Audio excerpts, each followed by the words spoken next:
Andrew Weiss la de Fermat, la de Poincaré, y eso se relaciona con lo que estoy dando, porque lo demuestra usando el flujo de Ricci.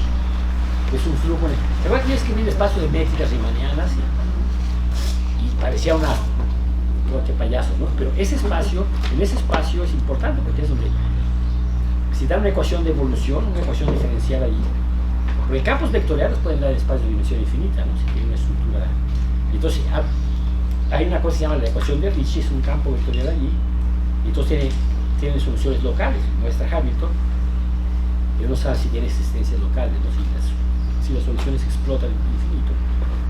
Y el flujo de Ricci tiene la propiedad de ir mejorando las métricas, ir homogeneizando las métricas, como la ecuación del calor. Si ustedes van a cocinar unos pastelitos y prenden su horno, con mucho cuidado para no quemarse las pestañas, y ponen todos los pastelitos en una esquina, pues se les van a quemar. Entonces la ecuación del calor hace que se vaya homogeneizando la cosa, y así se demuestra. Pues hay una demostración del teorema de uniformización usando el teorema de flujo de Ricci para superficies. Se dice a Yao. Entonces estoy dando una, ¿no? Otra manera de demostrar el teorema de uniformización es demostrando que si tiene una región simplemente conexa, escribimos el caso de la esfera, si tiene una superficie de Riemann simplemente conexa,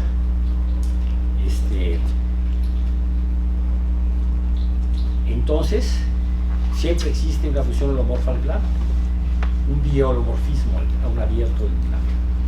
Hay que demostrarlo.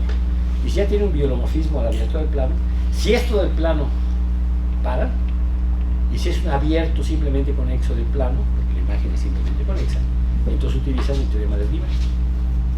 Entonces me pregunta por qué el teorema de Riemann no implica de inmediato el teorema de uniformización. Una pregunta, ¿no? Porque ustedes no saben que una superficie abstracta la pueden representar en un abierto del plano. Si saben eso, ya lo saben, ¿no? Y ahora un abierto simplemente conexo del plano. Voy a empezar la clase, me imagino, ¿no? Entonces, un abierto simplemente conexo del plano. Abierto, ¿no?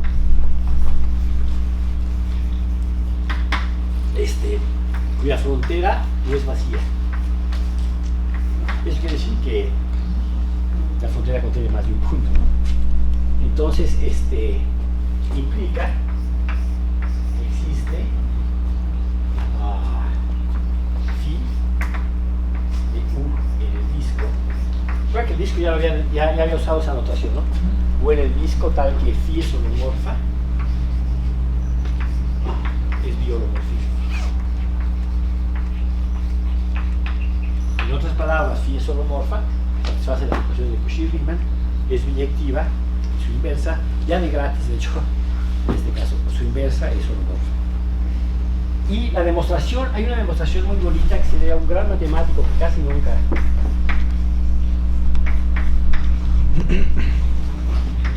Oscar Perron, matemático alemán, da una demostración. Mucha gente ha dado demostración del teorema de Ampère de Riemann, empezado por Riemann, que Riemann realmente la sua demostración le faltan detallitos, que después son llenados por mucha gente,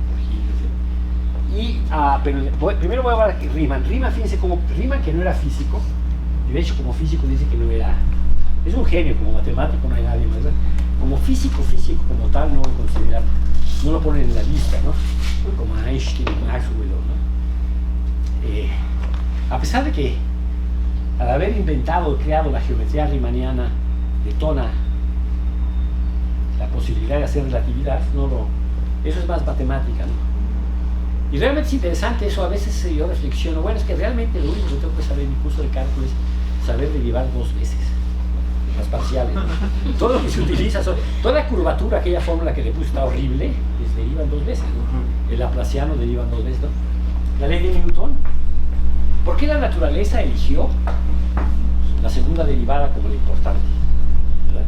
Interesante. Y es medio falso porque ya van en lo cuántico, pero en primera aproximación. Bueno, entonces, como Riemann demuestra, lo piensa así, piensa una región del plano simplemente conexa, y como yo les decía, no se conocía la patología de los abiertos del plano, de los cerrados del plano, o sea, los complementarios. Tal vez así, hay un curso aquí ahorita simultáneo con este que es el de continuos. Y entonces hay continuos del plano, o sea, son compactos conectos del plano. Y la esfera de Riemann, sus complementos son simplemente conectos. Son absolutamente horribles. No se pueden imaginar lo horrible que son, ¿no? Casi todos, hola, ¿qué tal? Casi todos, casi todos los puntos de la frontera no son accesibles. ¿Te acuerdas que les he puesto el peine y eso, no? Y pueden, ustedes cuando tomen por ejemplo, imagínense lo siguiente, toman aquí así una espiral logarítmica, una lengua logarítmica. ¿Se entiende lo que es una lengua logarítmica, verdad? Son dos curvas de la espiral logarítmica. Una lengua, pero que se va espiraleando, ¿verdad? Cada vez más. Y luego agarro aquí así y hago otra espiral logarítmica.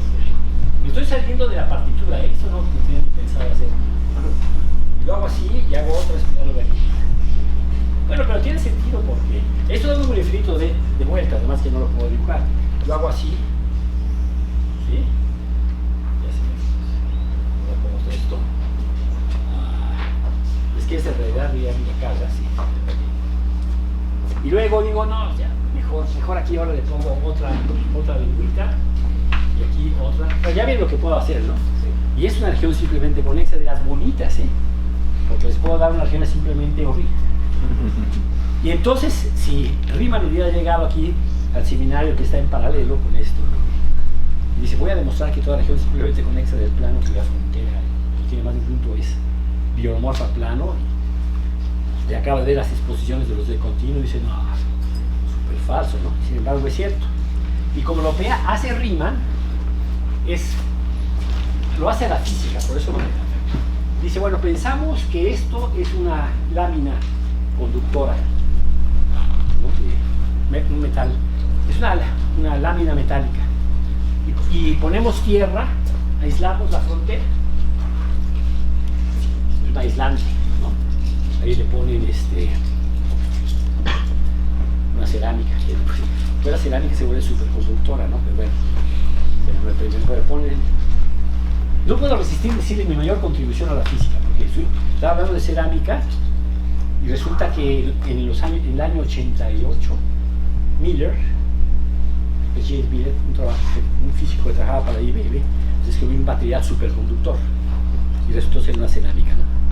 Y ahí fue cuando yo hice mi mayor contribución a la física contemporánea, porque Miller en la tarde, en el Centro de Física Teórica, donde yo trabajaba en Trieste, llegó al bar a tomar un café, sacó sus Marlboro rojos,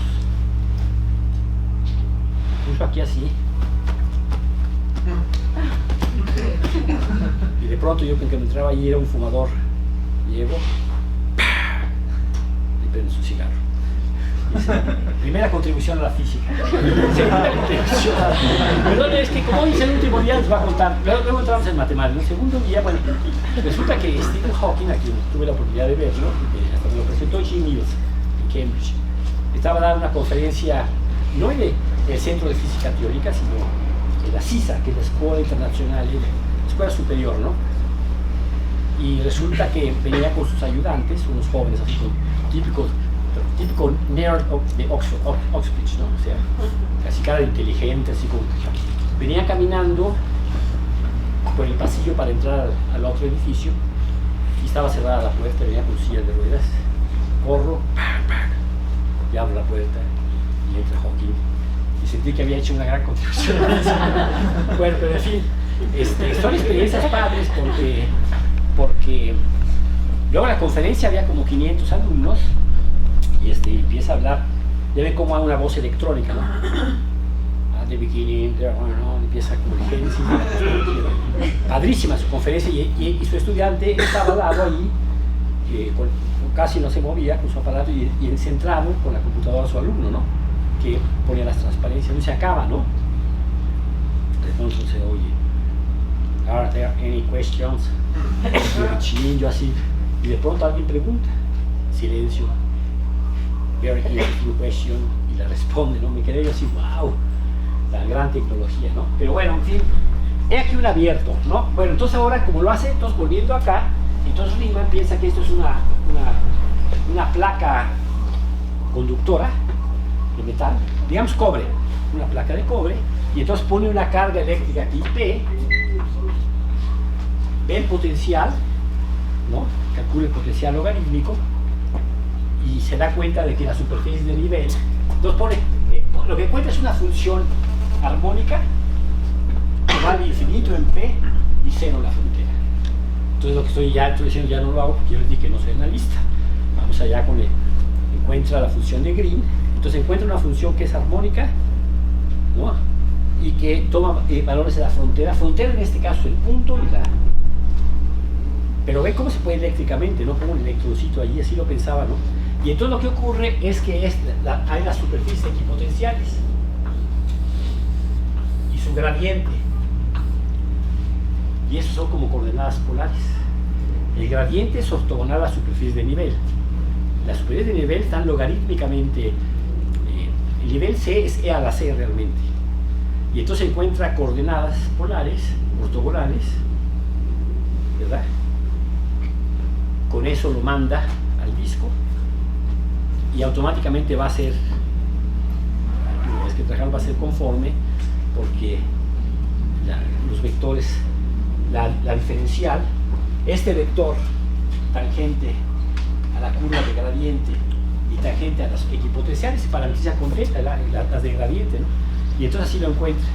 Y luego lo objetan, etc. Es una demostración. Oscar Perrón, y la demostración que viene en el Alfors, que se las recomiendo mucho que la lean del principio al fin, es muy bonita. Entonces, él lo que hace es lo siguiente. Es que, como voy a lavar las manos de demostrar el teorema, por lo menos les voy a dar una idea. ¿Ok?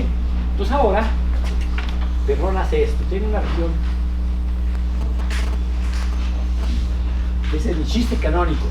Hay que siempre escoger un gis color pizarrón para que nadie vea nada. Entonces ahora, dada esta región, se fija un punto P, punto Z, y el objeto más importante que hay, dado este dato, el dato UZ, el objeto más importante desde el punto de vista de uniformización es el conjunto de funciones holomorfas del disco y Q, o la propiedad que manda del origen a Z, y la parte y la derivada de f en 0, no f prima, esa es la notación antigua, f prima en 0 es positivo, es un real positivo. Entonces son todas las funciones del disco acá que mandan 0 a Z, y cuya derivada, la derivada, que acuérdense, la derivada del caso completo es la derivada es una función lineal que es multiplicada por un escalar, y que este escalar es positivo, ¿no? Una manera de decirlo es que el vector 1 es enviado por la diferencial en un vector que es así, puede ser chiquito, puede ser grandote, y claramente este conjunto es no vacío. Por ejemplo, agarro el disco, lo encojo por una motesia, lo traslado y lo centro aquí. Hay miles de maps. Este conjunto es no vacío, ¿no? Y lo que es importante esto es que esta familia, por variable compleja, esta familia normal, satisface a Celas-Colli. Es decir, de toda sucesión se puede sustraer una sucesión convergente. Es padre, ¿no? Es una de las cosas fabulosas de la variable compleja, ¿verdad? Salud. Y entonces esto nos va a no, ¿verdad? Entonces resulta que toma aquella, considera la función norma de f' en C, toma el sub,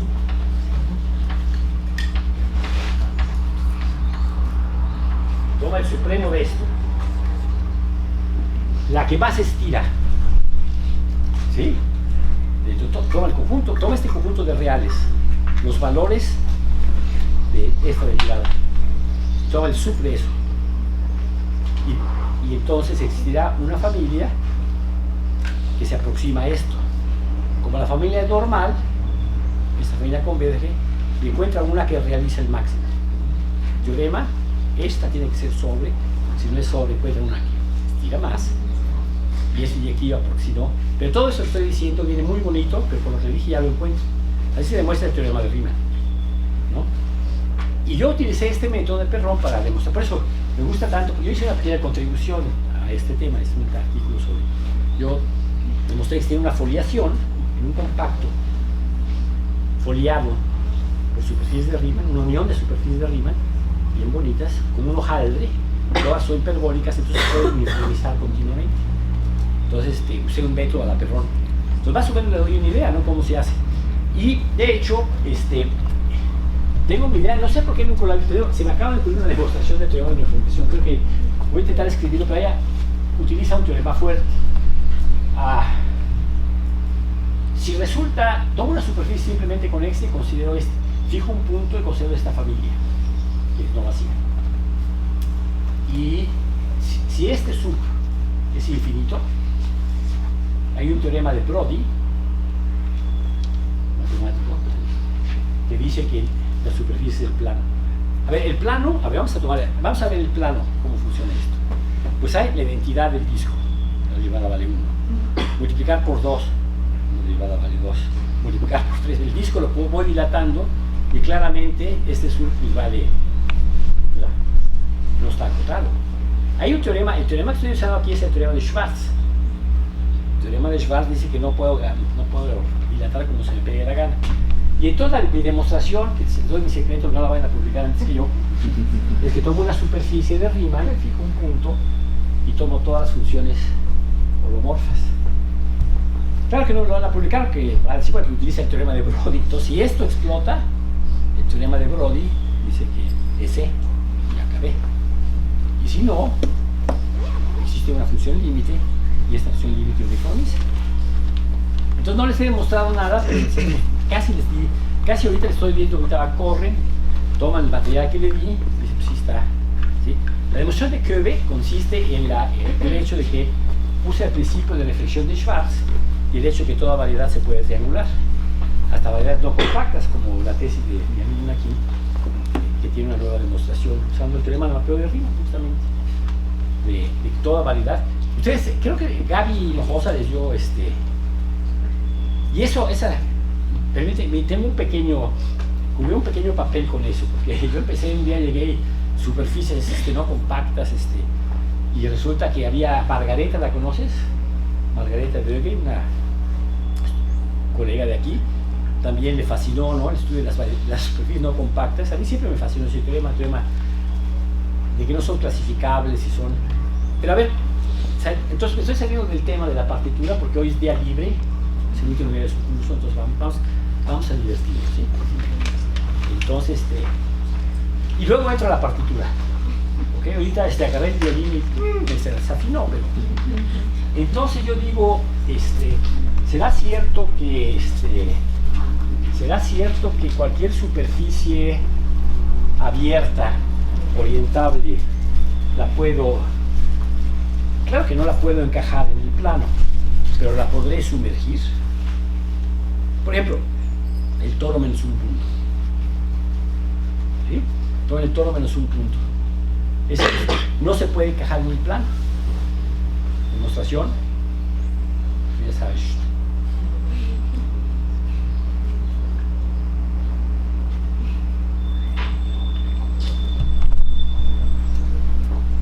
Cuente.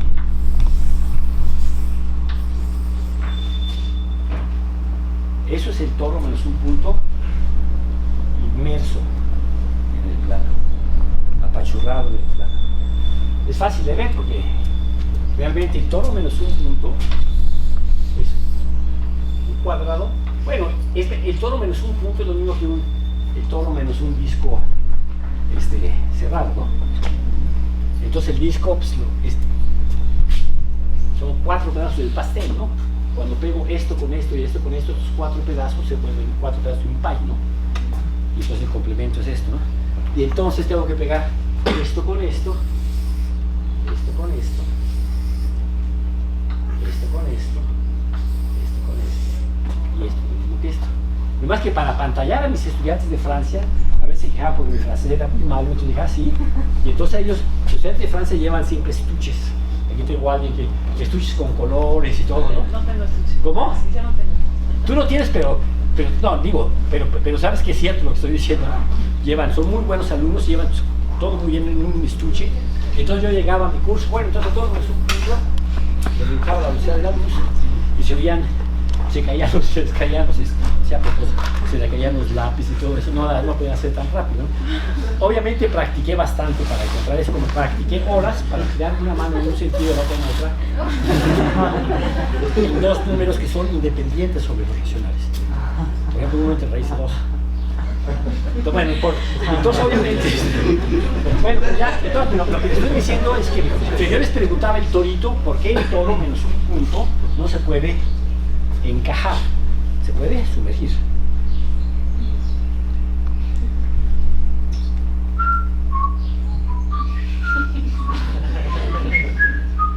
¿Por qué?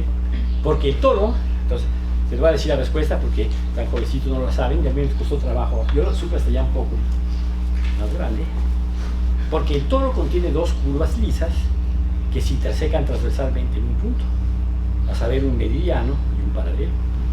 Eso no puede existir en el plano. Si lo pudiera encajar, tendría yo esto, pero ¿sabe qué? El teorema de Jordan me dice que no puedo encajar esto es, ya estoy completamente fuera de la partitura, ahorita regreso. Si pudiera yo encajar esto, puedo encajar esto, ¿no? Este 8 transverso, el 8 así sí lo puedo, ahí lo puedo dibujar, ¿no? Pero este 8 transverso no puedo encajarlo, porque el teorema de Jordan me dice que una vez que entro aquí, ya no puedo conectarlo, ¿no? Entonces no puedo, en fin, pero el caso es que cualquier superficie, aquellas horribles, todas se pueden sumergir. Bueno, ya acabé. Entonces ya les di una idea de cómo se demostraría el teorema de uniformización. Y ahora veamos, ¿y eso a qué demonios sirve? ¿Por qué me gusta tanto? ¿Por qué hablo tanto del teorema de uniformización? Y entonces vamos a ver.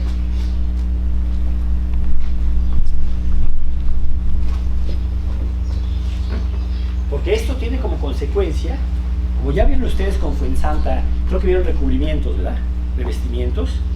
¿Sí lo vieron? Sí, ¿verdad? Bueno, entonces, si tiene una superficie de arriba, compacta o no, entonces esta superficie tiene una topología física.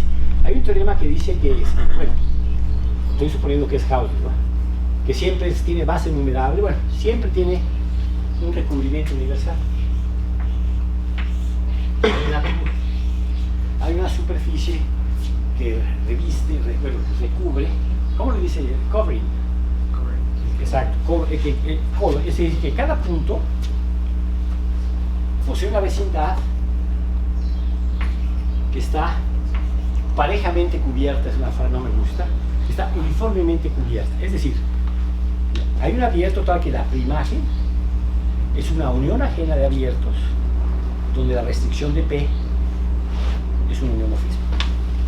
Entonces lo pensamos, como siempre digo yo, como mexicanos, como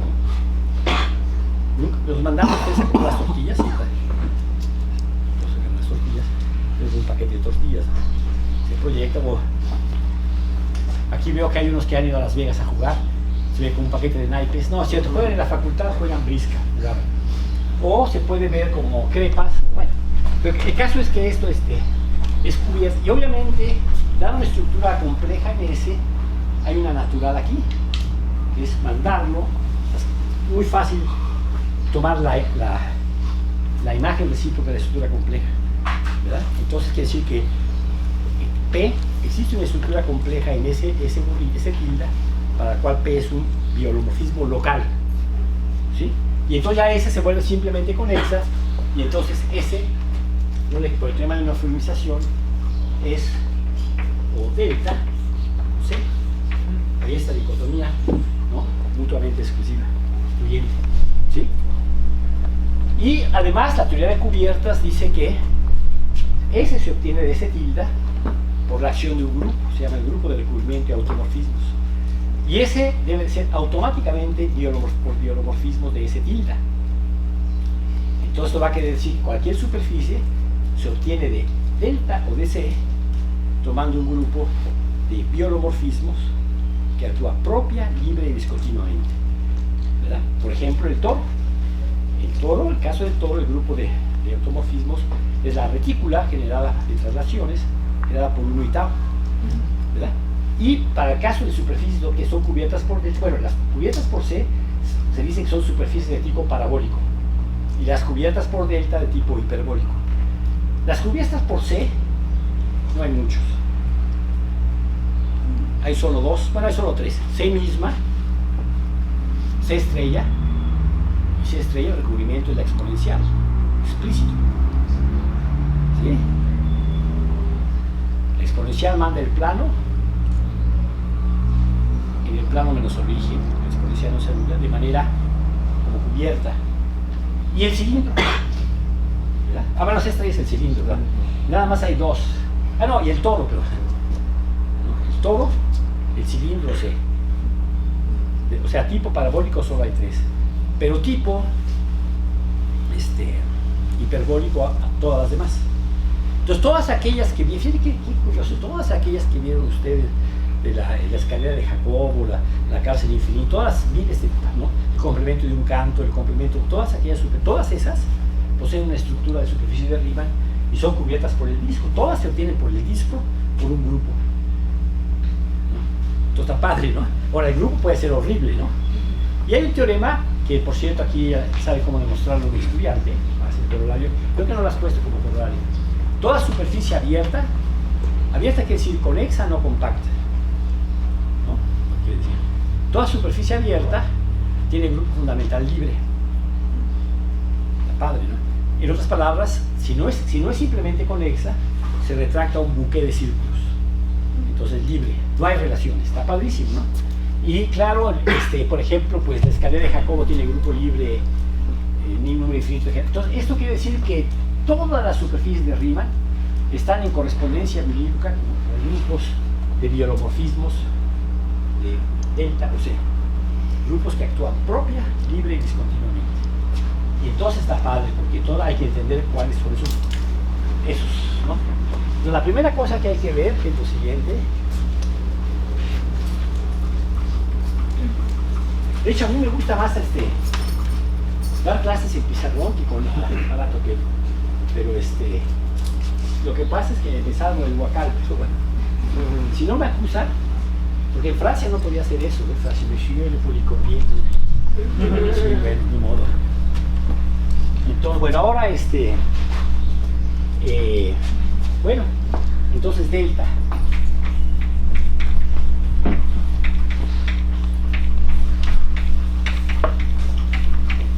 Y por el otro lado tenemos el hemiplano superior.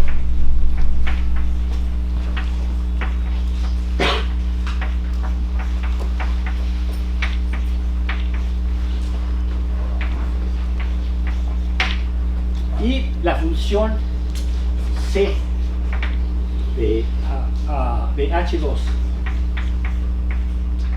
A veces voy a quitar el 2, porque como estamos en superficies, como he dado curso de geometría hiperbólica, ahí sí tengo que usar un 3 o un 4, pero aquí nada más. En delta es la transformación de Cayley.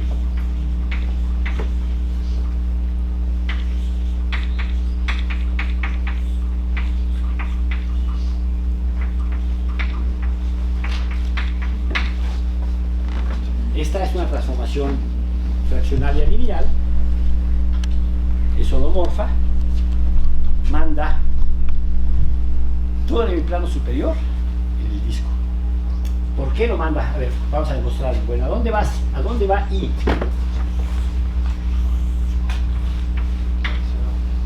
A 0, ¿no?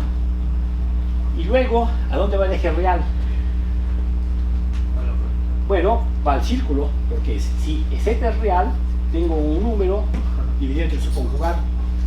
Si nuestro cruce de variable complejo ya terminamos el alfos completo, sabemos que un número complejo entonces conjugado siempre es real. Ya, siempre tiene módulo 1, idiota, ¿verdad? Porque si tiene un número, entonces si z es real, es de la forma z, digo, w sobre w barra, ¿no? Es r menos i, r más i, ¿no? R real. Y esto, pues, multiplico por w arriba y abajo y tiene módulo, esto es módulo de w cuadrado, ¿no? A ver, ¿cómo le hago? Multiplico por... Saca el módulo y el módulo de... El módulo de esto lo multiplico por esto, ¿no? Eso, multiplico por esto y es 1, ¿no? Un número por su conjugado, 2 su cuadrado. Más bien le demuestro que el cuadrado, el módulo tiene 1, pero entonces simple que el módulo es 1, ¿está bien? Entonces tiene módulo 1. Esto demuestra que manda que, y es biyectivo. El inverso es fácil de calcular. Y entonces quiere decir que yo puedo pensar en el modelo como delta, como h o como cualquier región simplemente conexa del plano con fronteras más de un punto por arriba. Pero claro, no vamos a agarrar algo tan horrible como el que pinté, ¿no? Entonces vamos, el plano superior y el disco. Y entonces lo que hay que entender son los biolomorfismos de ambos. Entonces los biolomorfismos de H2. Bueno, supongamos que tengo una función que es biyectiva y holomorfa en el plano superior.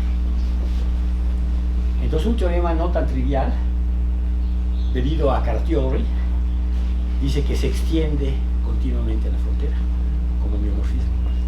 Hay un teorema bellísimo que casi nunca usa. Tiene una región simplemente conexa con frontera lisa, tiene un biolomorfismo del interior, automáticamente se extiende a la frontera. A ver si eso lo vas a usar, tú usaste, padrísimo. Entonces aquí quiere decir que yo nomás sé lo que pasa en el plano superior, pero automáticamente cada teorema me dice que se extiende a un homeomorfismo de la recta. Y luego lo puedo reflejar la función, o su principio de reflexión de Schwarz. Y entonces este biolomorfismo que solo estaba en el plano superior, ahora está en todo el plano, como biolomorfismo. Ah, bueno, un momento. Es holomorfo arriba, holomorfo abajo, y en el eje real el teorema de Morera es holomorfo porque, miren, es un map que va de acá a acá, preserva en el plano superior, y ahora tomo la integral a lo largo de un circulito así. Pero esta integral, sépalo, no sé lo que es, pero miren, lo aproximo por la suma de dos integrales así. ¿La vieron? Esto va de 0, teorema de Cauchy. Esto va de 0, teorema de Cauchy. Hago epsilon tender a 0, y la integral sobre cada círculo es 0. La función es superholomorfa en todos lados. ¿Está bien? Y ahora lo que tengo que entender, cómo se ven las funciones holomorfas. Sí. Bueno, es más bien melomorfa, porque aquí estoy haciendo un poco de truco, ¿no? Entonces, para pronto, las funciones van a ser... Ah, bueno, y entonces esta función se extiende al infinito. ¿Cómo? Defino f de infinito, se extiende al infinito, ¿no? Y entonces esta función tiene que ser racional. Y entonces tiene que ser de la forma, bueno, tiene que ser de la forma como ellos. Entonces, vamos a hacerlo por etapas. Tengo un automorfismo de mi plano superior. Se extiende a una función holomorfa en todo.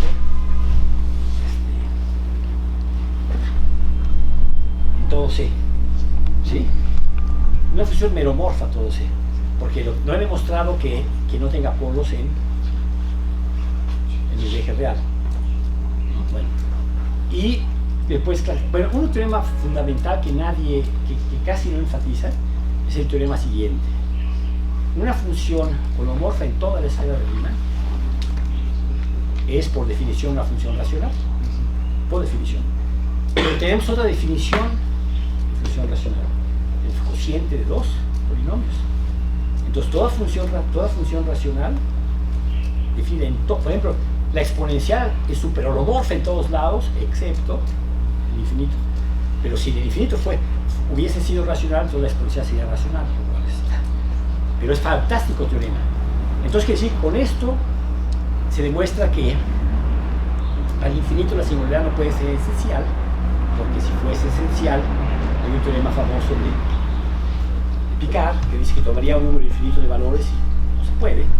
Entonces, y una función racional que es biyectiva, que tiene grado 1, es el cociente de dos polinomios de grado 1, es de la forma AZ más B. Entonces, en otras palabras, los biolomorfismos de la esfera de Riemann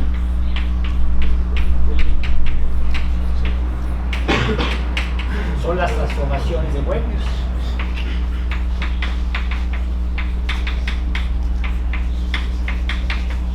Donde A, B, C y D son números complejos y AD menos BC es determinante diferente de cero. Esos son todos. Si AD menos BC es cero, entonces son funciones constantes, porque es falso lo que digo. Otra vez con lo mismo que tu objeción. Siempre lo excluyo de mi mente, ¿no? Las no constantes ya las quité de mi mente y está mal lo que digo si no las incluyo. Entonces, tengo esto aquí, entonces, bueno, entonces para pronto, todo biolomorfismo que preserva esto es una transformación de Möbius.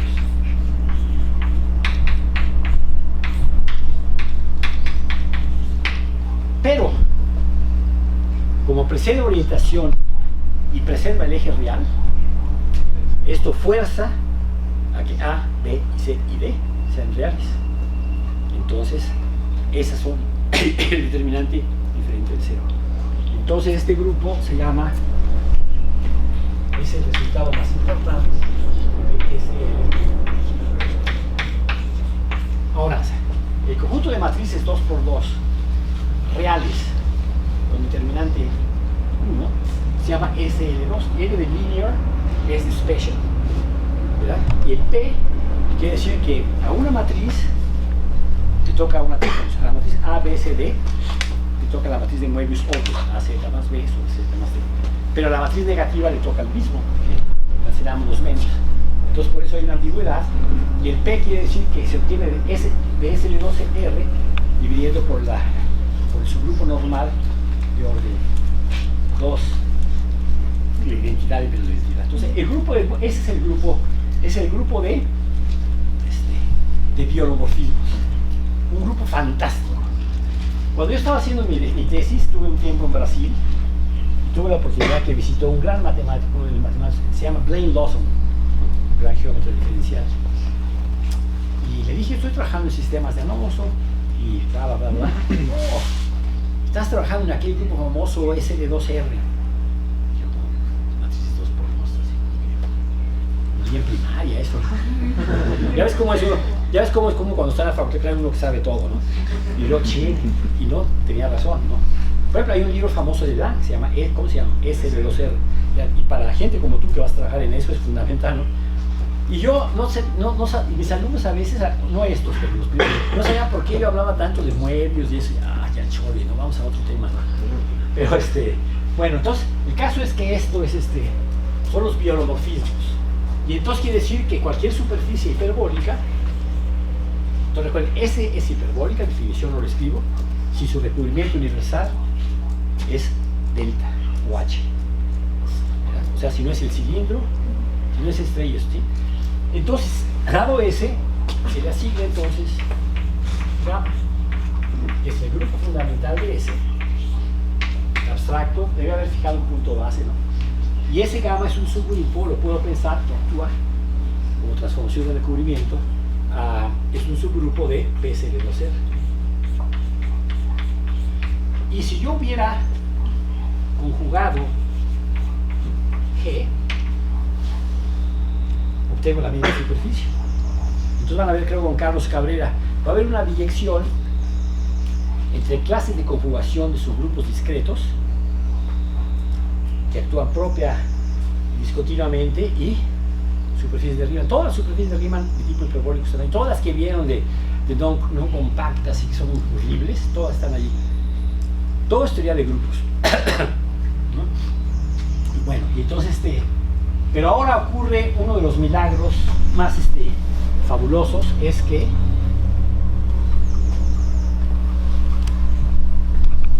que un bibliomorfismo del semiplano superior es también una isometría con respecto a la métrica hiperbólica, como ven desde ahí. Entonces quiere decir que, recuérdense que en el plano superior yo tenía la métrica conforme por el curso, de los primeros dos cursos vimos esta métrica. Yo le dije la fórmula para calcular la curvatura, es menos ρ, y aquí el factor conforme es 1 entre ρ cuadrada. Yo le dije la fórmula para calcular la curvatura, de esta forma es menos ρ a la menos 2 por el laplaciano del logaritmo de ρ, lo calculan y da menos 1. ¿Okay? Y entonces esto, y ahora resulta que con esta métrica, una matriz de este tipo,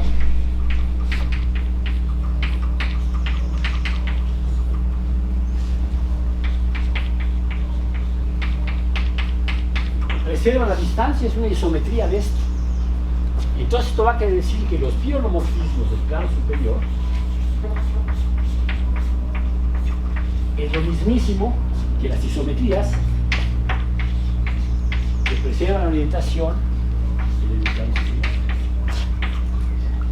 Entonces en todo este curso vimos la relación que existe entre geometría riemanniana y variable compleja en dimensión 2. Es algo peculiar de dimensión 2. Entonces quiere decir que yo puedo hacer geometría hiperbólica o puedo hacer variable compleja. Uno de los grandes descubrimientos de Poincaré, con lo cual había una competencia con Félix Klein y gana Poincaré. Y gana Poincaré porque tenía a su disposición, se dio cuenta que contaba con la herramienta de la geometría no euclidiana.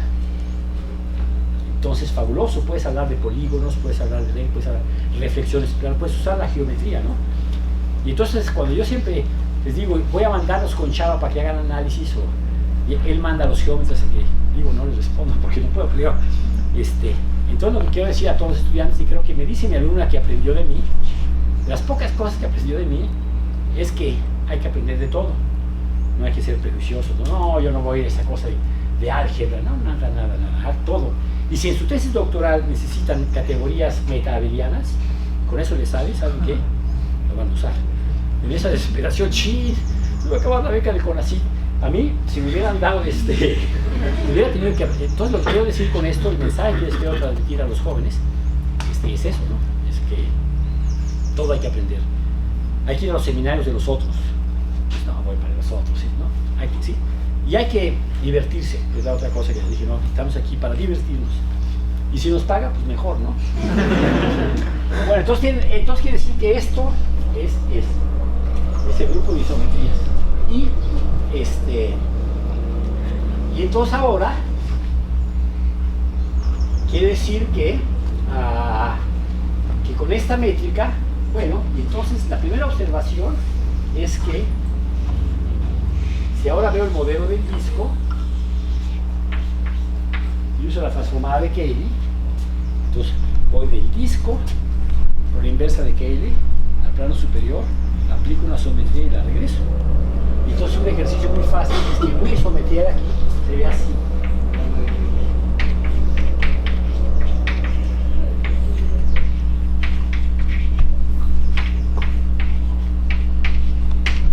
Delta es un número real y el módulo de A es menor que 1.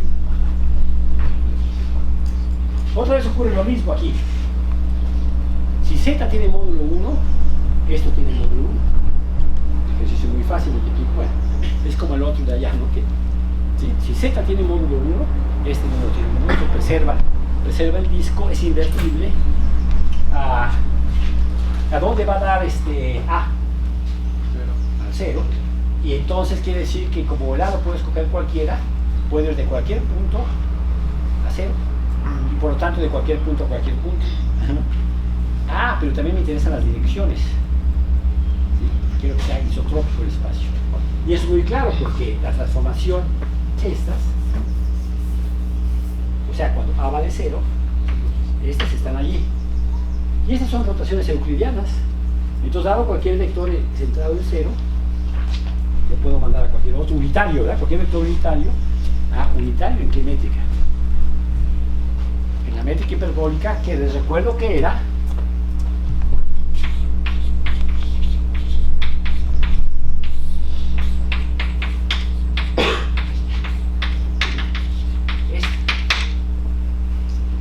pero resulta que el 0, vean ahí la fórmula, el 0 es la métrica euclidiana.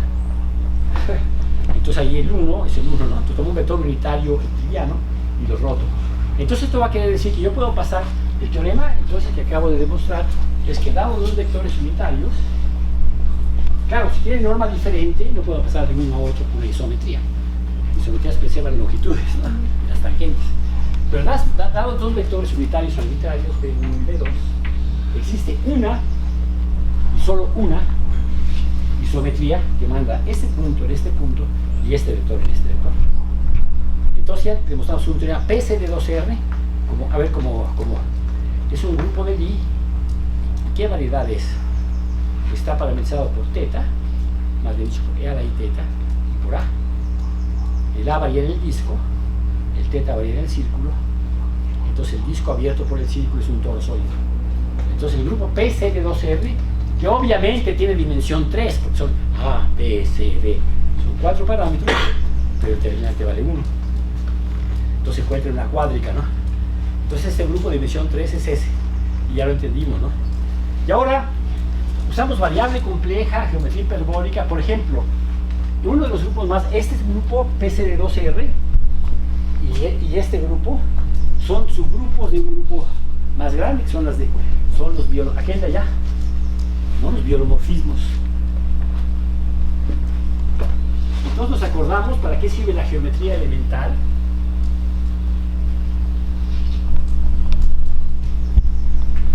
O sea, uno lleva, por ejemplo, yo llevé con barajas, imagínense, van a decir, wow, pero bueno, Arquímedes no, oiga, maestro, era buen maestro Arquímedes. Sí, a veces una vez dijo eureka. ¿Sabes lo que quiere decir, no? ¿Dónde está la toalla? No, no es cierto. Sí, ya sé que sabe lo que quiere decir, pero bueno, ahora veamos que bueno, ya se me olvidó quién era. Bueno, entonces tomo PSD, algo que paso yo mucho tiempo, transformaciones de Möbius. En francés es homografías también se llaman también transformaciones fraccionales lineales, de varios nombres. Y sabemos que estas son los biolomorfismos de la esfera de Riemann, y por lo tanto sabemos que son las estas son el grupo de transformaciones conformes. Conforme, es decir, son el grupo de difiomorfismos de la esfera que preservan ángulos y orientación. Más es por orientación. Es lo mismo que ser homomorfo. Y nosotros nos acordamos ahora de nuestro curso de primeros años de facultad que toda transformación que preserva ángulos de la esfera se obtiene como proposición de reflexiones en círculos, ¿verdad? Entonces, si pensamos en la Riemann como el plano, el punto al infinito, entonces una reflexión en un círculo es algo que es una involución que deja fijo al círculo y manda un punto exterior, manda el infinito al cero, el cero lo manda al infinito, y cualquier punto exterior lo manda a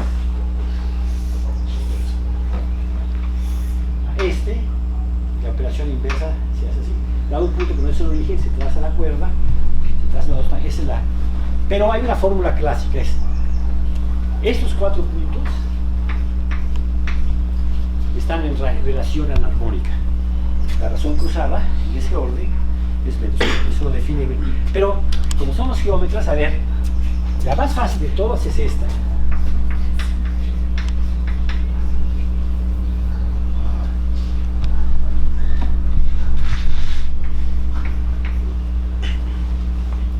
A ver, vean esta acá. Esa casi es de Möbius, pero ahí tiene una barrita ahí, ¿no? Porque a mí se me pudo haber ocurrido, profesor, ¿y qué pasa si pongo barras aquí? El grupo con barras y sin barras es el grupo de difeomorfismos de la esfera que preserva ángulos, pero no necesariamente orientación. a ver, esa transformación allí, ¿cuáles son los puntos fijos? El círculo unitario manda el infinito al cero, un solo infinito, manda del cero al infinito, y es la reflexión con respecto al círculo unitario. Cualquier otra se obtiene tomando un círculo cualquiera, traerlo por una motesia al círculo unitario, traer el centro de ese círculo al origen, multiplicar por una constante para hacerlo de radio 1, ¿no? Invertir y regresar. Entonces cualquier inversión se ve así, ¿verdad?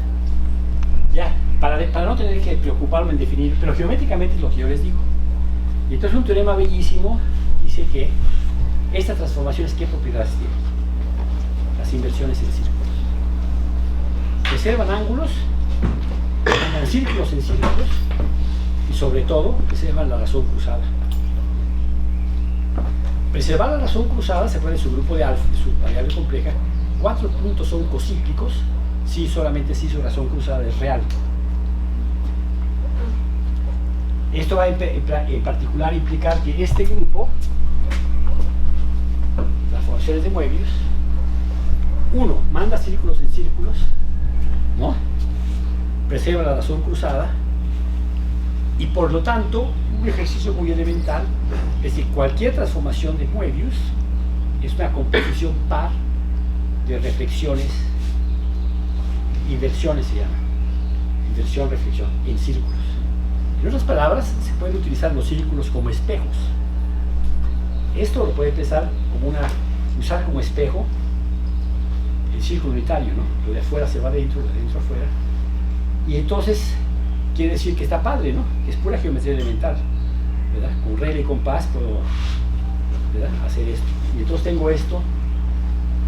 Pero está padre porque entonces estoy reuniendo la variable compleja, la geometría conforme a la geometría hiperbólica para... Bueno, entonces, las transformaciones de Möbius que preservan el círculo unitario y el plano superior, que es un subgrupo especial, es PCB2R. Es un subgrupo.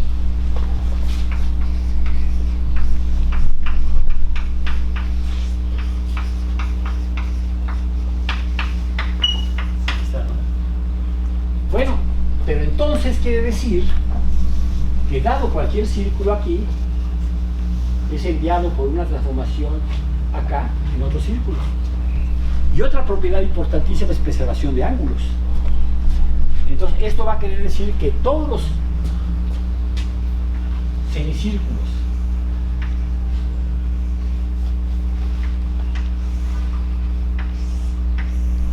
que son ortogonales son preservados. Un semicírculo va a dar un semicírculo, y como preserva ángulos, ortogonales van a ortogonales. ¿Sí? Es fabuloso. Entonces ahí nace la idea fantástica de Gauss. De hecho, Gauss la tenía, nunca la escribió Gauss, Bolyai, Lobachevsky, Beltrami, toda una... Beltrami que nunca le dan tanto crédito. Este es un modelo de la geometría no euclidiana, donde valen todos los axiomas de Euclides, excepto el cuarto postulado de las paralelas. Si yo defino punto como punto y recta como semicírculo, semicírculo incluye los círculos de radio infinitos, semirrectas. Si yo hago esto y voy a agarrar el libro de Hilbert, que hay que sacarlo, el fundamento de la geometría que se puede sacar, el editorial Jack Sparrow, que es muy internacional, tiene todo. Entonces allí van a sacarlo y van a ver que pueden sacar todo esto. Y se ve, entonces quiere decir que puedo yo construir toda la geometría, cualquier teorema de la geometría que aprendimos en el Chive, cualquier teorema que no utilice el postulado de las paralelas lo puedo hacer con geometría hiperbólica. Yo les cuento una anécdota para que vayan descansando. Me encontraba yo en Trieste, siempre en Trieste me pasan muchas cosas porque allí trabajé muchos años, y había una conferencia organizada PPCAD sobre grupos kleinianos y decidieron que iban a poner a Etienne Gilles y a mí como animadores para no hacer otra vez. Entonces ya estábamos como animadores, o sea, nos echábamos torillitos, participaban los alumnos, ¿no? Y entonces digo, la recta de Euler la podemos construir. ¿Se acuerdan que son 3 puntos en el centro y 3 puntos del triángulo? Son colineales, ¿no? Dije, esto es válido en geometría hiperbólica porque no utiliza, es falso. como si yo lo leí en el Santaló, sí lo leí en el Santaló, pero es falso. Y entonces dice, vamos a ver, llama a uno de sus alumnos, tiene alumnos buenísimos, ¿no? Entonces llega un alumno con su computadora, hay un programa y pinta un triángulo hiperbólico, encuentra la recta de doble y nada de alineada, ¿no? Está falsísimo, pero aprendimos mucho, ¿no? Quiere decir que aquellas cosas que se pueden hacer, ¿no?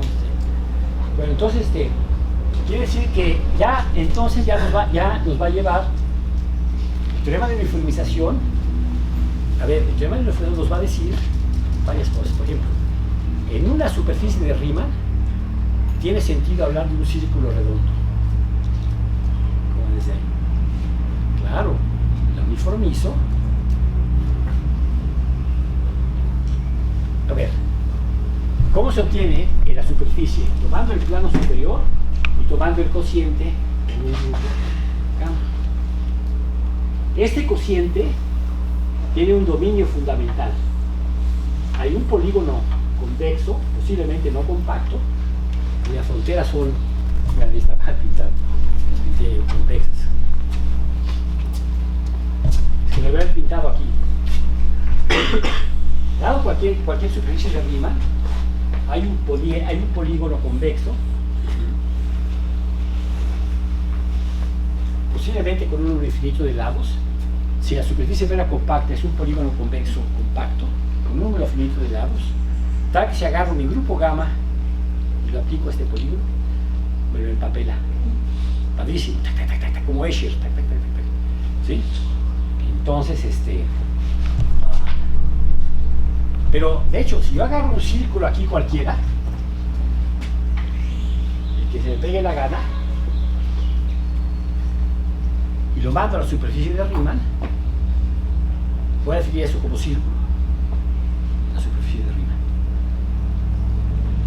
Eso está bien definido porque si regreso, como las transformaciones de recubrimiento preservan círculos, tiene perfecto sentido hablar de círculo.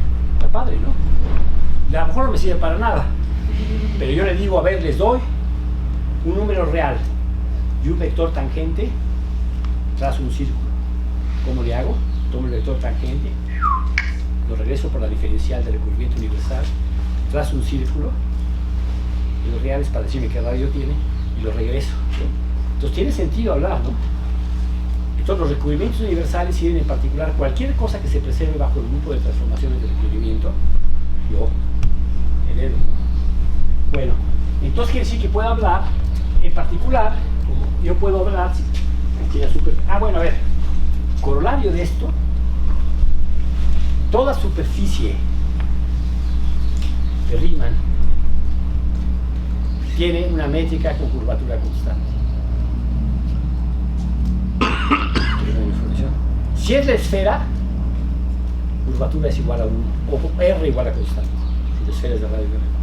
Entonces a la esfera le puedo dar una métrica de curvatura constante 1. Si es de tipo parabólico, o sea, un todo, un cilindro, le puedo dar una métrica de curvatura 0, porque se obtiene de C por un grupo de traslaciones, y el grupo de traslaciones preserva las distancias.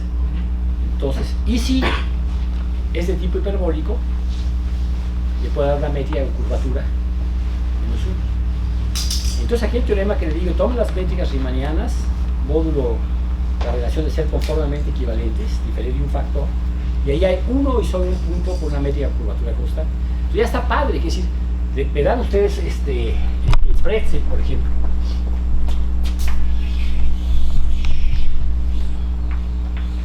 Bueno, pues esta tiene una métrica con curvatura -1. Y ahora viene la topología, porque ahora unimos variable compleja, geometría hiperbólica, pero no hemos unido la topología. Y la topología va a intervenir vía el teorema de Gauss-Bonnet. Entonces ya vamos a llegar a geometría. Y saben ustedes que cuando tres ramas de la matemática o más se reúnen, por definición el tema es bueno y es rico. Si ustedes en su tesis están trabajando y conectan su tesis con teoría de cuerdas, con lo que sea, saben, estoy haciendo algo bueno. Es casi un teorema, ¿no? Una axioma. Bueno, entonces, el teorema de Gauss-Bonnet dice lo siguiente.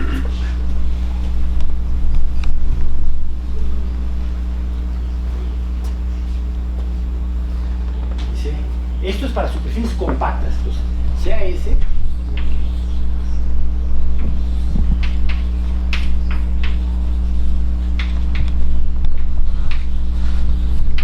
Una superficie. Y hemos querido decir riemanniana cuando nos referimos a métricas. Y de Riemann cuando nos referimos a estructuras complejas.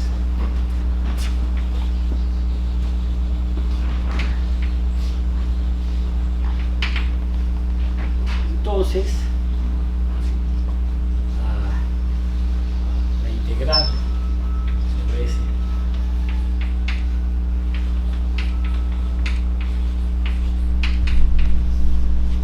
voy a poner así. ¿Se acuerdan que la diferencial de área es la que está dada localmente como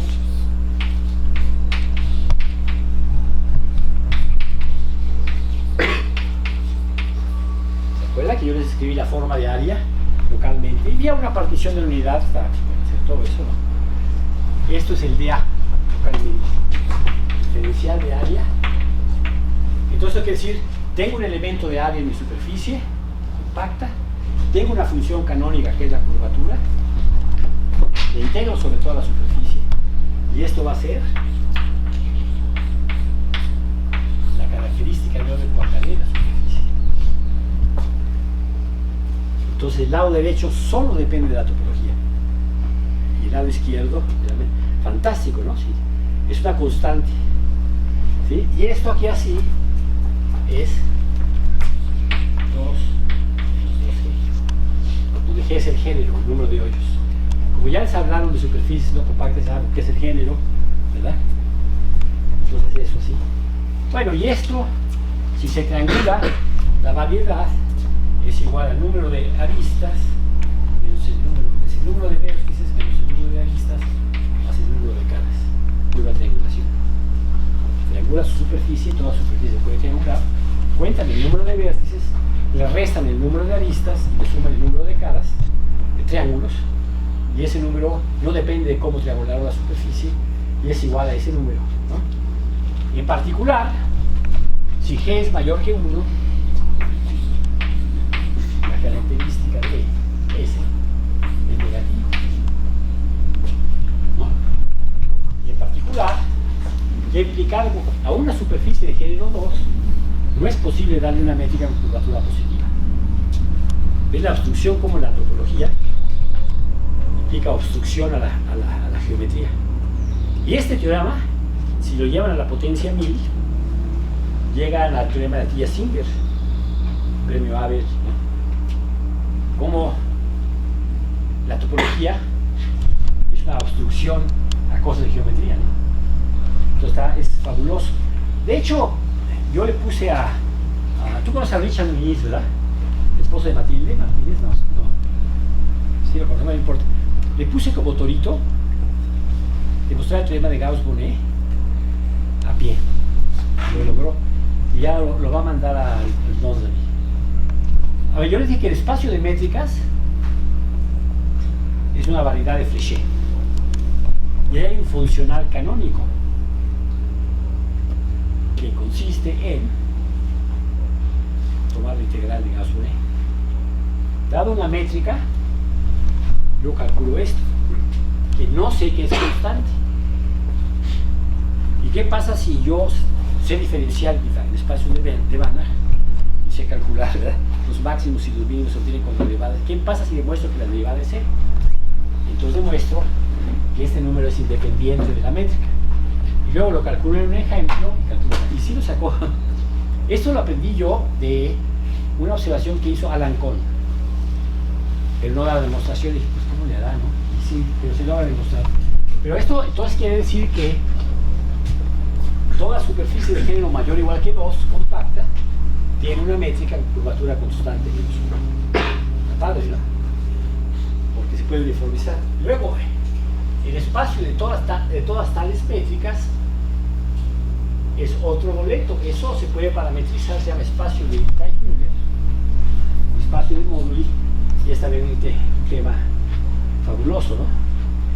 Pero el caso es que de aquí yo podía haber pasado, pero ya creo que no me daría tiempo, podía haber pasado a un curso de geometría hiperbólica. Podía haber empezado yo con teselaciones del plano, superficies de Riemann, descomposición de pantalones, hexágonos, ¿no? Hay muchos alumnos aquí que saben eso, ¿no? Puede haber construido una cantidad de cosas, ¿no? En particular, por ejemplo, el hecho de que el grupo actúa transitivamente en vectores unitarios me permite calcular geodésicas. A ver, miren, fíjense, por ejemplo, vamos a calcular todas las geodésicas, ¿de acuerdo? Entonces, esto es H2 y aquí ya hay un punto privilegiado I y aquí tengo el vector vertical que lo puedo identificar con I, pero no lo voy a hacer. Yo me pregunto, encontrar la geodésica parametrizada por longitud de arco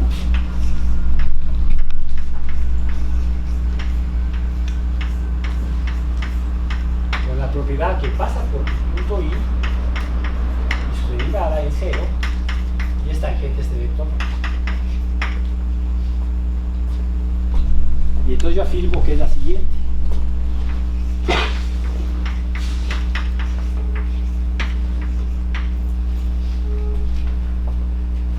La recta vertical parametrizada, ¿por qué E a la T? Porque tiene que ir a velocidad 1, una geodésica es el carro acelerador constante, ¿no? A velocidad 1. Pero como hay un Y cuadrado aquí, le saco la raíz cuadrada de 1 entre Y, y para que tenga módulo 1, tiene que parametrizarla como la exponencial. Entonces, a ver, esta curva tiene longitud 1. La norma de su vector tangente es 1. Euclidiano no. Euclidiano sea la T. Pero hiperbólico sí, es 1. ¿Sí? Entonces este va a velocidad 1. Cuando T vale menos infinito, se tiende a 0. Y cuando T va a infinito se va a vertical, ¿no? Y ahora, ¿pero por qué es esa y no otra?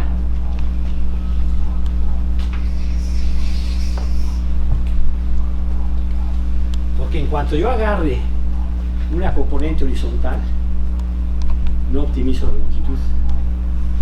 La manera más eficiente de ir de I a 2I es yendo por la vertical. Cualquier cosa que me salga yo del camino, como caperucita roja, ¿se acuerdan? Cualquiera, sales, ¿no? Entonces debe ser la geodésica debe ser una trayectoria vertical y debe ir a velocidad 1, y entonces por eso la calculé. Muy fácil, ¿no? Relativamente fácil. Ya conociendo esta, ahora le aplico una transformación de Moebius y tengo todas las geodésicas, cualquiera. Entonces cualquier geodésica es de la forma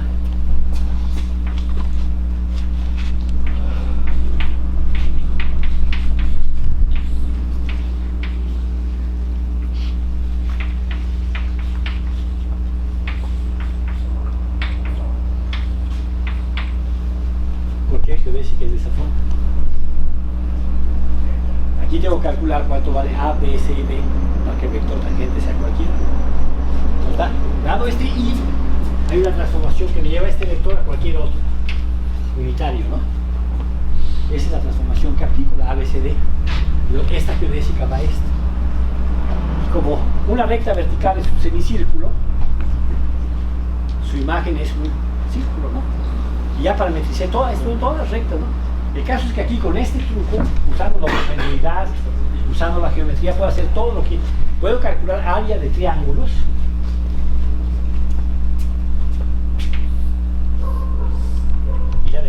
Bueno, triángulos geodésicos. Se supone que estos son... Y dado cualquier triángulo geodésico, su área va de ¿cuánto?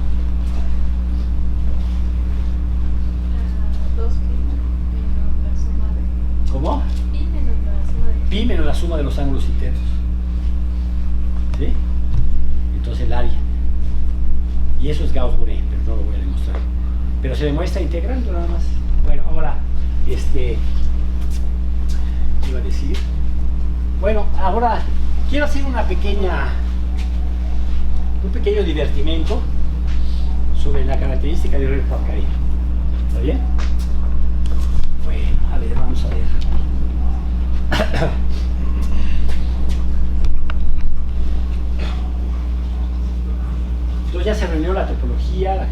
hiperbólica, la variable compleja, la teoría de inversiones, la geometría de lo que vemos en el curso de geometría elemental, ¿no? De inversiones en círculos, etcétera, etcétera, etcétera, etcétera.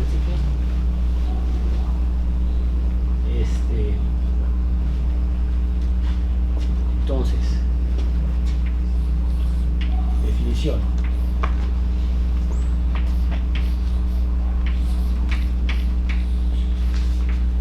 Sigma en R3 es una superficie poliedral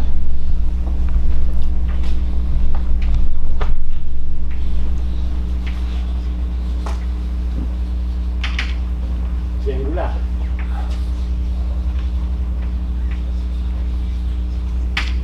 Si sigma es una unión de triángulos euclidianos. Euclidianos, ¿verdad? Y todo esto es cuadra y pongan, ¿no? Sí, triángulos euclidianos. Un número finito de ellos.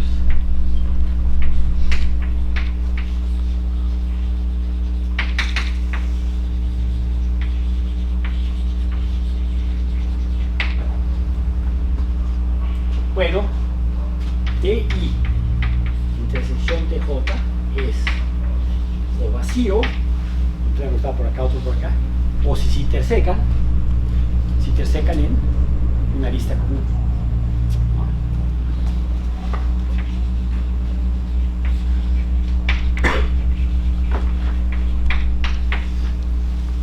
¿Sí? Tercera propiedad. Toda arista pertenece a exactamente dos triángulos. No quiero frontera, ¿verdad? Entonces ya no lo escribo. Cada arista, entonces vamos a ver, unión de triángulos euclidianos. Dos triángulos o son ajenos o se cortan en una arista común. La otra que igual la que dije, la toda arista pertenece al menos a dos triángulos, pertenece a dos triángulos exactamente. Y falta, y eso implicaría ya que es superficie, topológicamente. Falta una, ¿cuál?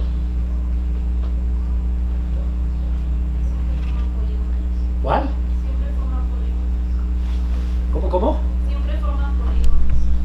Siempre forman, es una superficie poliedral. Pero yo me pregunto, falta un ingrediente que es la aureola de cada vértice. No se valen avioncitos. Ya se nos entendió. Ella sabe a lo que me refiero. Quiere decir que si toman un vértice, toman todos los triángulos que acuden a ese vértice. Debe ser.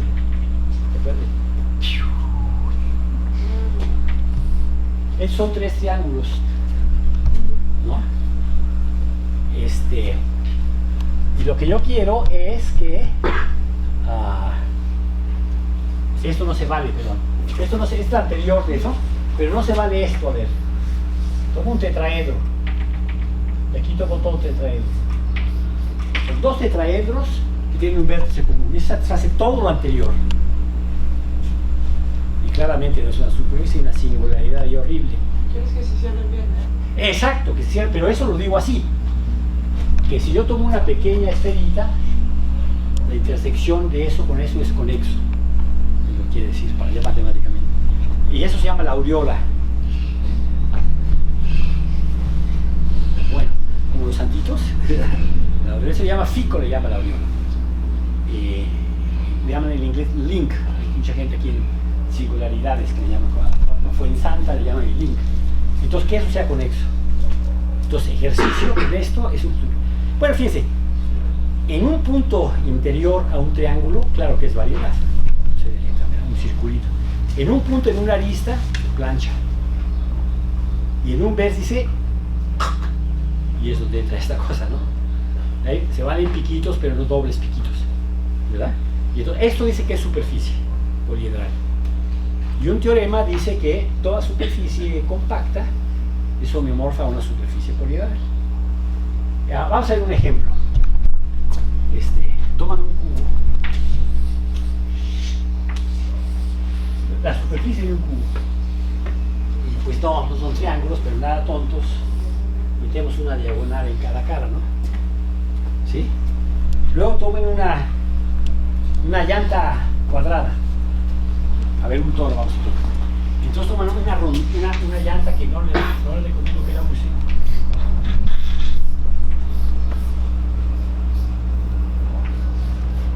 ¿Entiende, verdad? Un cubo al que le perforan un cubo es un toro, ¿verdad? Y ya con este ver cómo puedo hacer una función de género que son ejemplos también, ¿no? Me falta triangular, me falta subdividir, ¿no? En triángulos.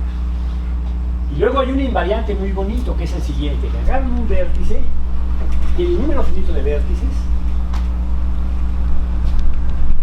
agarran un vértice, voy a encontrar un invariante que le voy a llamar I de D.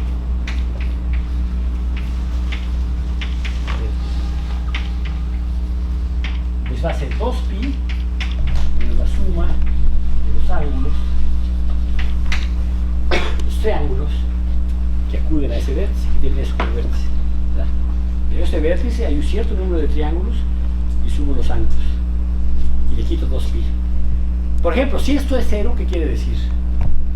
Que es más plano que la Tierra. Que la Tierra pues, es obviamente plana, ¿no? Pueden verificarlo experimentalmente saliendo del balcón. Bueno, entonces, si la suma de los ángulos es 2pi, es planísimo, ¿no? Si, por ejemplo, si hubiera triangulado este cubo así, aquí, plano, ¿no? La suma es 2pi. Entonces tengo I de D. Y ahora tomo la suma I de D. Lo voy a dejar como ejercicio, donde D es un vértice.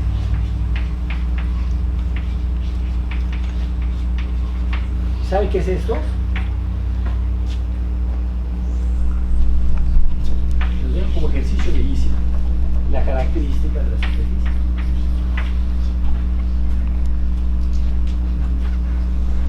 Vamos a ver si es cierto, vamos a hacer un experimento. Vamos a ver si para el cubo es cierto, ¿no?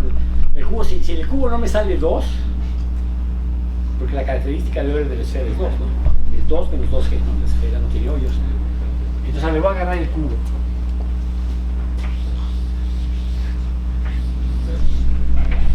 Lo triangulo así, ¿no? Entonces vamos a ver aquí la suma de los ángulos, ¿cuánto es?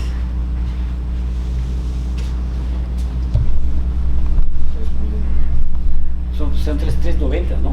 270, ¿no? ¿Verdad? Hay 6 triangulitos, ¿no? En cada acude. Y 2 en 2 suma 90, ¿no? Entonces 90 por 3 creo que es... ¿Y cuánto vale 2pi entre qué? Ah, bueno, entonces ¿cuánto vale? ¿Cuánto le falta para hacer pi? Pi sobre 2. Le falta 90 grados, ¿verdad? Eso se llama el defecto. I de D se llama el defecto de ser plano, ¿no? Entonces quiere decir que es pi sobre 2, ¿no? Para cada vértice del cubo es pi sobre 2. ¿Cuántos vértices hay?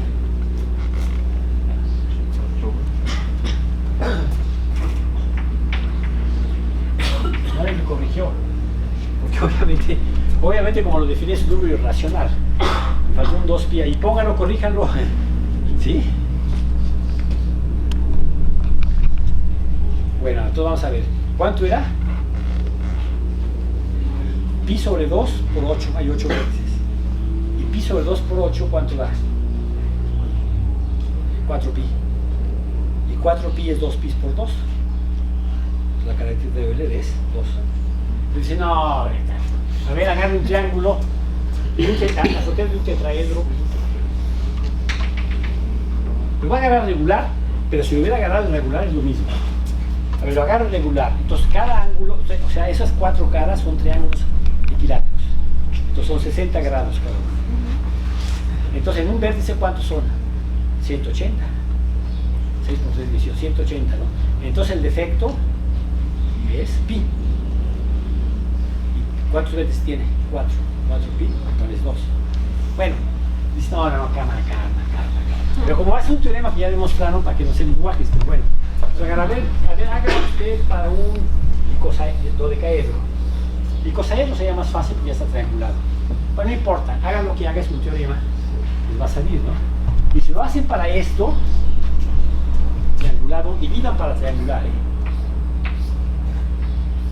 O sea, hay dos cosas que pueden hacer. Una, dividir para vencer o dividir para triangular. En este caso vamos a dividir para triangular. Entonces dividen, calculan y les da 0. Y para el doble todo así. Entonces es un teorema, ¿no? Y entonces ahora ya cambiamos, ahora especulamos. Y dijimos que nos íbamos a divertir. Entonces me tiro la partitura a la basura. Oye, Alberto, una pregunta. A la hora de que estás... soy yo. A la hora no de que... veo con la luz de... ¿Cómo?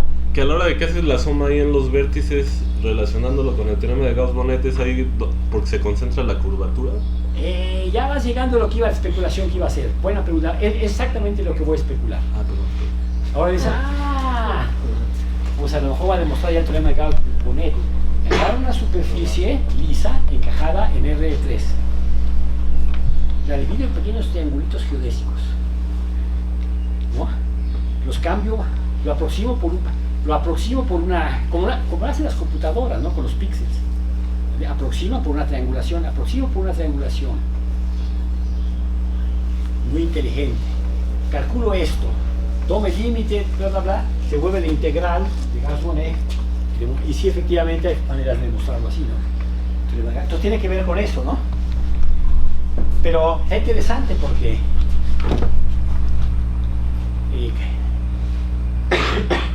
fíjense que, a ver, una superficie poliedral, le llaman poliedral, esto viene del libro de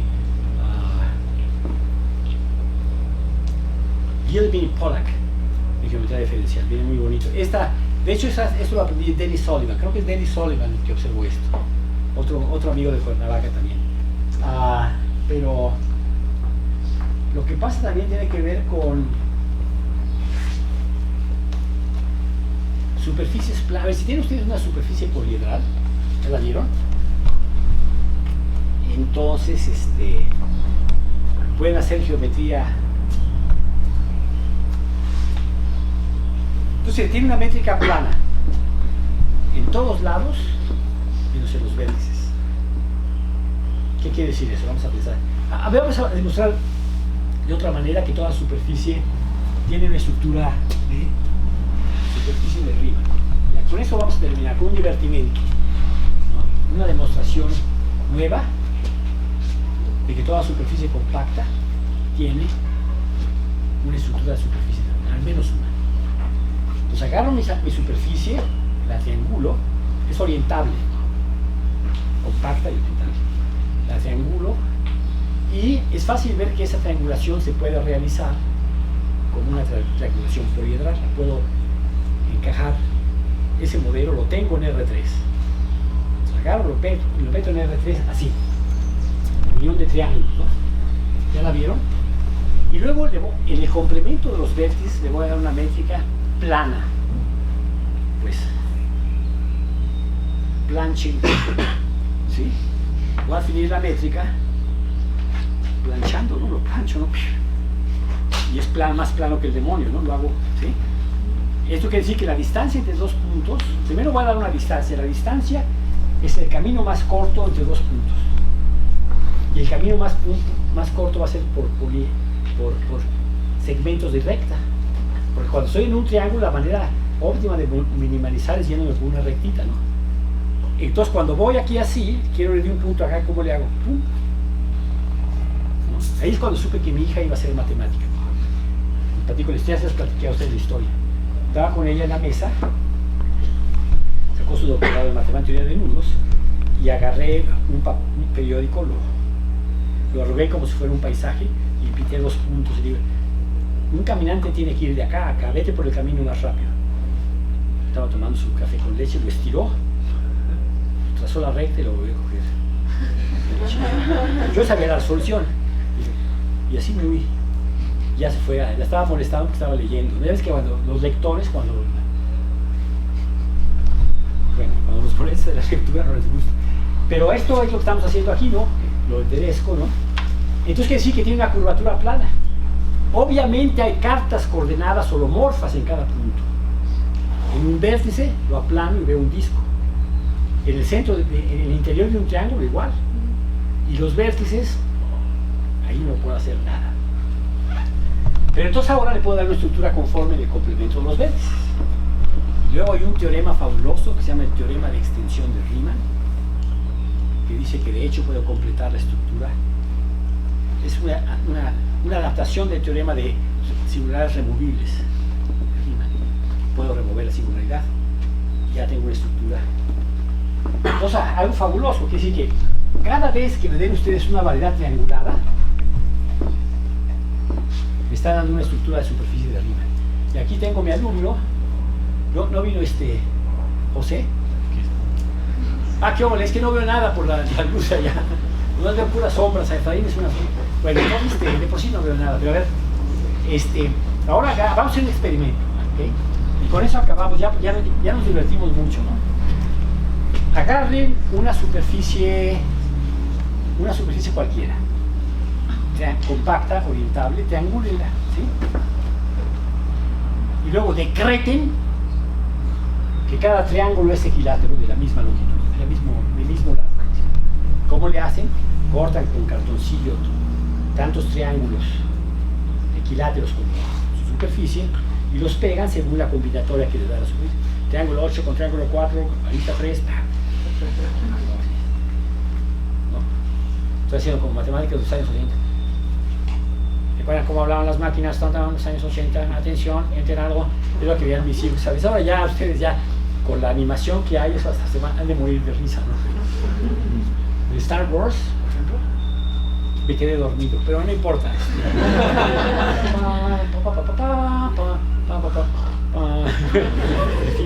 Bueno, entonces ahora triangula el equilátero, ¿ya? Y péguenlo. Y tiene una estructura plana. Tiene una estructura de superficie de Riemann. Y hay un teorema que ya conoce aquí un estudiante, que dice que toda superficie, yo se lo había dicho, toda superficie de Riemann encaja en un proyecto, es una superficie algebraica, es una curva algebraica, ¿sí? Está dada por ecuaciones. Resulta que si la triangulación es equilátera, esta es una superficie aritmética. Las ecuaciones que definen esta curva están definidas sobre Q barra. Q barra es la cerradura algebraica de los racionales, son los números algebraicos. Está padrísimo, ¿no? Y relaciona la aritmética, y esto es una de las cosas más bellas que sientes, es el teorema de Bailey. Entra teoría de números, entra toda la matemática entra ahí. Pero todo esto yo voy a acabar aquí, para decirle cómo el teorema de uniformización nos da la oportunidad de hacer un paseo en el mundo de las matemáticas, viendo miles de paisajes diferentes, y viendo cómo todo está interconectado con todo. Ya con eso ya acabo, porque ya también ya se cansaron mis viernes. Okay. Yo así no me dio, pero no me voy a mover, me voy a dar otro calambre, pero hice un poco de cuenta. Órale pues, listos. Nada.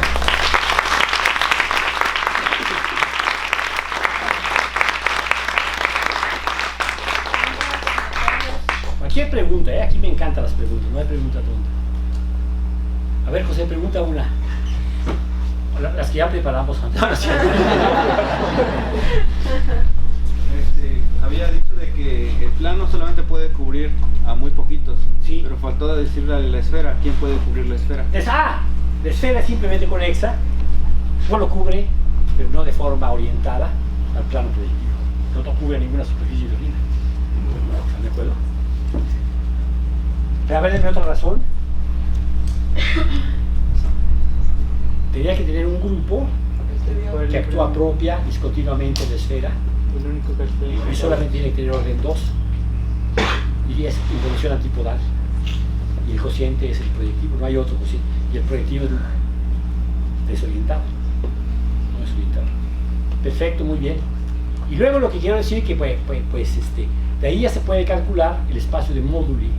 Creo que ya Carlos Cabrera ya les dio su curso, todavía no. Hoy terminando. ¿Cómo? Hoy terminando. Ahorita, ¿verdad? Ahorita sigue pensando y luego Carlos. Perfecto. Porque Carlos les va a hablar de espacio de móduli. Entonces van a ver la importancia de PC2E, PC2R, etc., ¿no? Esto nos lleva, así de bajita la mano, al teorema de Fermat, la modularidad, el grupo modular, porque subgrupos discretos de PC2R, hay maravillosa, uno es PC2Z, el grupo de transformaciones que preservan el plano superior y que tienen entradas enteras. Es uno de los objetos, se llama el grupo modular, inventado por Carl Friedrich Gauss, y es uno de los objetos más maravillosos de toda la matemática. De hecho, ya hay ahora como 4 medallas Fields que son producto de este grupo famoso. Bueno, ya con eso, ¿otra pregunta? ¿Sí? Bueno, si no hay otra.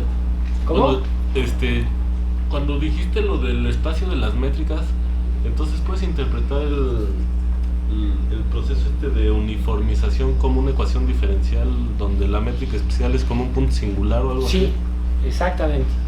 Hay formas usando funciones armónicas, es un mínimo de algo. Bueno, es un mínimo es un punto extremal de Ricci, el flujo de Ricci. Suaviza, ¿no? Entonces tú agarras tu variedad, haces evolucionar la métrica hasta que te queda perfecta, ¿no? Curvatura constante. Sí, exactamente, es una manera de pensar.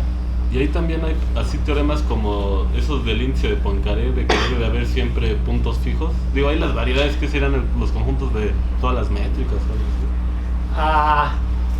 Para superficies, ¿y todo automorfismo de una superficie tiene un punto fijo? Ándale, algo así, o el que dice que la suma de los índices de los puntos singulares de un campo... No. A ver, todavía no acabo entonces, ya está aquí el siguiente. Pero a ver, voy a empezar con toritos. Entonces, a ver, déjame ver. Estos mis estudiantes ya lo saben, siempre se los pongo como torito. A ver.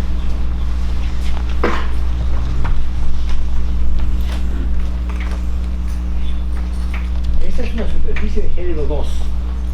Debe un difeomorfismo que preserve alimentación de orden 2. Se supone que está simétrico, ¿no? Ahí está, ¿no? ¿Sí? Ahora debe uno de orden 3.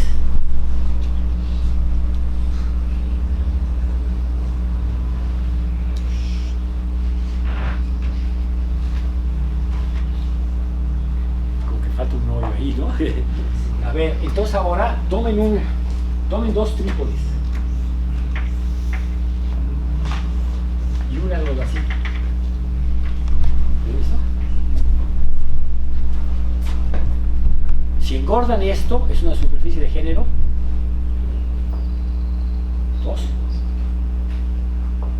¿Muy bien? Y ahora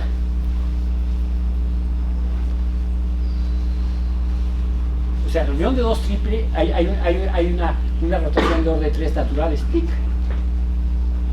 Si engordan, es una superficie de género 2, entonces esto está. A ver, le doy una superficie de género 4 y quiero una de orden 3 que no tenga puntos fijos. Y entonces pues ponen ese Mercedes-Benz. El ejemplo que siempre pongo es el ejemplo de Mercedes-Benz. Da prohibir los comerciales, pero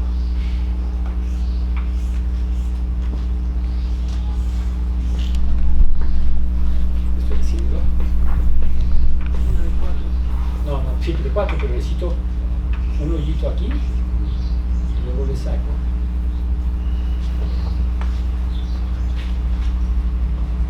un tentáculo acá, otro tentáculo acá. Yo quería quedar como a 60 grados con el Mercedes-Benz.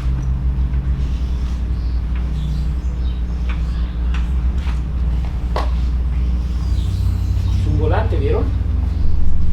Es de género 4. 1, 2, 3, 4. Y tiene una rotación sin puntos fijos. Si yo no hubiera tapado aquí, tiene puntos fijos.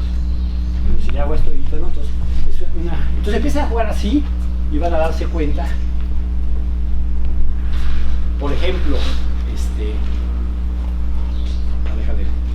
Una superficie de género 5 en la que actúa el grupo de simetría del cubo. Agarra el cubo, toma la unión de las aristas, lo engorda y toman la simetría del cubo. Y no tiene 6 hoyos, tiene 5, porque abren uno. ¿Sí? A ver, el grupo icosaédrico actúa en una superficie de género 61.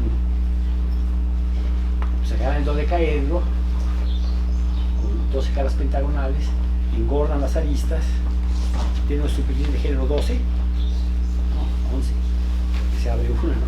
Y ahí actúa esa simetría. Bueno, ya no, entonces ya se acaba ahí. El caso es que no tiene nada que ver con la pregunta que me hiciste, pero estaba divertido, ¿no? Sí. ¿Generaliza otras dimensiones? ¿Cómo? Si el teorema de uniformización se puede Buenísima generalizar. pregunta, no. Pero hay casos en los cuales sí. Hay variedades rígidas y hay variedades que no tienen deformaciones. Pero te voy a dar. Localmente, hay todas las teorías más bellas de la matemática, que es la teoría de Kodaira-Spencer. Se sabe el espacio de deformaciones. Pero se sabe la uniformización, se sabe, por ejemplo, para toros complejos, y se sabe para variedades de tipo K3, para muy pocas variedades, pero no hay un teorema así.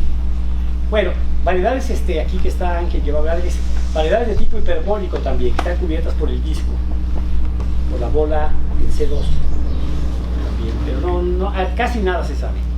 Pero es buena pregunta. Muy bien. Muchas gracias, Alberto, por el curso. Muchas gracias por haberme dado la oportunidad de estar con los jóvenes. Siempre es muy bueno, y a veces se pega y se le quitan los calambres, pero creo que no se les vayan a pegar a ustedes, por eso Y una disculpa a ti y a todos que no llegué en la mañana a presentar.